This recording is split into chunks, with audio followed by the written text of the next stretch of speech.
കണ്ണേറ് മാറാൻ 3 വഴികളാണ് മഹത്തുക്കളായ ഉലമാക്കൾ പഠിപ്പിക്കുന്നത്. ഒന്നാമത്തേത്, എൻ്റെ ഉമ്മമാരെ ഉപ്പമാരെ ശ്രദ്ധിച്ചു കേട്ടോ, ഒരു ഗ്ലാസ് വെള്ളം നമ്മൾ എടുക്കണം.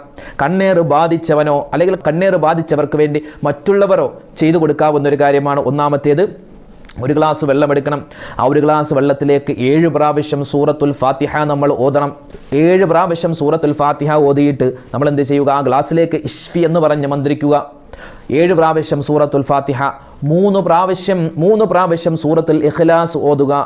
അതുപോലെ സൂറത്തുൽ ഫലഖ് 1 പ്രാവശ്യം, സൂറത്തുൽ നാസ് 1 പ്രാവശ്യം, ആയത്തുൽ കുർസി 7 പ്രാവശ്യം. അതുപോലെ തന്നെ അലം നശ്റഹ് ലക സദ്റക് എന്ന് പറയുന്ന സൂറത്തുണ്ടല്ലോ, സൂറത്തു ശറഹ്, അത് 7 പ്രാവശ്യം. പിന്നെ ചെയ്യേണ്ടത് അഊദു ബില്ലാഹി മിനശ് ശൈത്വാനിർ റജീം, വെറുതെ അഊദു ബില്ലാഹി മിനശ് ശൈത്വാനിർ റജീം എന്ന ആ ഒരു വാചകം 7 പ്രാവശ്യം ഓതണം. അത് കഴിഞ്ഞോ 3 പ്രാവശ്യം ബിസ്മില്ലാഹില്ലദീ ലാ യദുറു മഅസ്മിഹി ശൈഉൻ ഫിൽ അർളി വലാ ഫിസ് സമാഇ വഹുവസ് സമീഉൽ അലീം, അത് 3 പ്രാവശ്യം. പിന്നെ മറ്റൊന്ന് അഊദു ബികലിമാത്തില്ലാഹി താമ്മാതി മിൻ ശർരി മാ ഖലഖ്, അത് 3 പ്രാവശ്യം.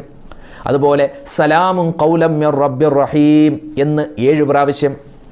ഇത് നമ്മൾ എന്ത് ചെയ്യുക, ഈ പറയപ്പെട്ട ദിക്റുകളും ആയത്തുകളും സൂറത്തുകളും ഒരു ഗ്ലാസ് വെള്ളത്തിലേക്ക് ഇഷ്ഫി എന്ന് പറഞ്ഞ് നമ്മൾ ഓതി മന്ത്രിക്കുക. എന്നിട്ട് ആ കണ്ണേറ് ബാധിച്ചവനോ അല്ലെങ്കിൽ കണ്ണേറ് ബാധിച്ചവർക്ക് മറ്റുള്ളവരാണ് ചെയ്തു കൊടുക്കുന്നുണ്ടെങ്കിൽ ആ മന്ത്രിച്ച വെള്ളം എന്ത് ചെയ്യുക, കുടിക്കുക. കുടിച്ചതിന് ശേഷം കുറച്ചെടുത്ത് ശരീരത്തിൽ തേക്കുക.